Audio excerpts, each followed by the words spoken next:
Ja, schöne gute Abend zusammen. So, da wollen wir doch uns gucken, was der Hück wieder mäht. Ja, zu Hause ist sie nicht, weil das Licht ist so normalerweise hätte ihm die Ziege das Licht noch an. Ja, vielleicht hätte auch der Virus und sich früher das Bett geladen. Da weiß man bei dem ja nie. Was macht der machen? Der hätte einen Stellplatz, der Eggeren. Aber meistens parkt der da gegenüber ganz spack an der Einfahrt. Mit der Stoßstange fast in der Einfahrt drin, dass der Drehwenspeter da kaum rausgeht.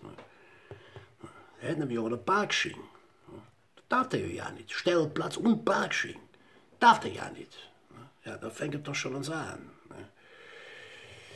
Der grüßt mich nicht, wenn er aus dem Haus geht. Der spricht mit keinem auf der Straße. Dabei wohnt er schon 3 Wochen. Also so jetzt Unauffälliges habe ich überhaupt noch nie gesehen. Der hat noch nicht so einen Hunk. Junge. Der fährt eine Hyundai. Das ist koreanisch. Ja, da geht der Virus doch her. Ne, von den Asiaten.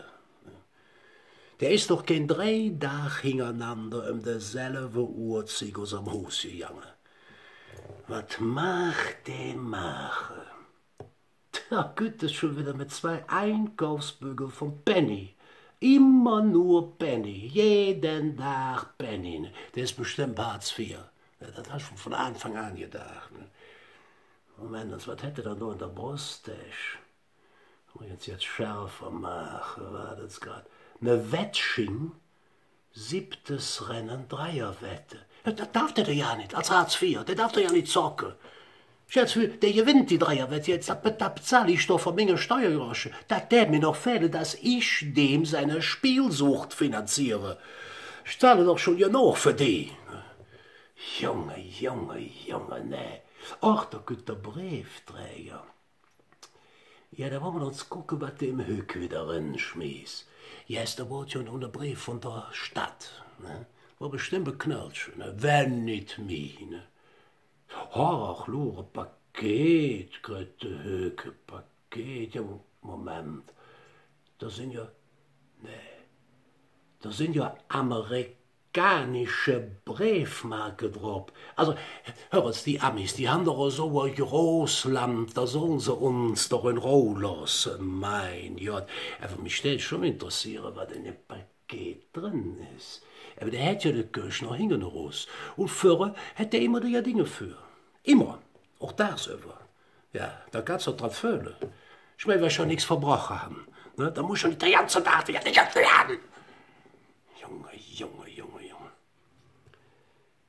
Ach, Lur, jetzt spreche ich tatsächlich mit einem. Den kenne ich aber ja nicht. Der ist überhaupt noch nie hier gesehen. Ja, im Moment, das sind doch keine 2 Meter Abstand. Das sind doch keine 2 Meter Abstand. Ich muss genau gucken. Die Platte auf dem Trottoir, die sind 35 Zentimeter breit. Und da sind 3 Platten zwischen denen. Moment, das muss ich jetzt gerade überlegen. Das ist ja. Tja, das ist ja gerade so ein Meter. Das ist gerade so ein Meter, wo die auseinander stehen. Da spüren die sich gegenseitig der Virus durch die Nachbarschaft rum. Also jetzt reiche mir, jetzt rufe ich ein Ordnungsamt an. Was ist mit Handy? Du musst, das war doch, wenn man einmal braucht, dann, ach, da ist es. Ah, nee, kann ich jetzt nicht Bates machen. Ja, pass auf, wenn ich endlich die 9.000 € Corona-Hilfe NRW, wenn ich die endlich kriege, dann kaufe ich mir das 2. Handy. Da könnt ihr mich für ansehen. Wir haben nämlich Recht zu wissen, was hätte der für einen Plan? Wer weiß, was das für eine ist? Ja, das geht uns all jetzt an. Das geht uns all jetzt an. Bleibt gesund. Der ist mir real, aber ihr bleibt gesund. Und sein Gräb.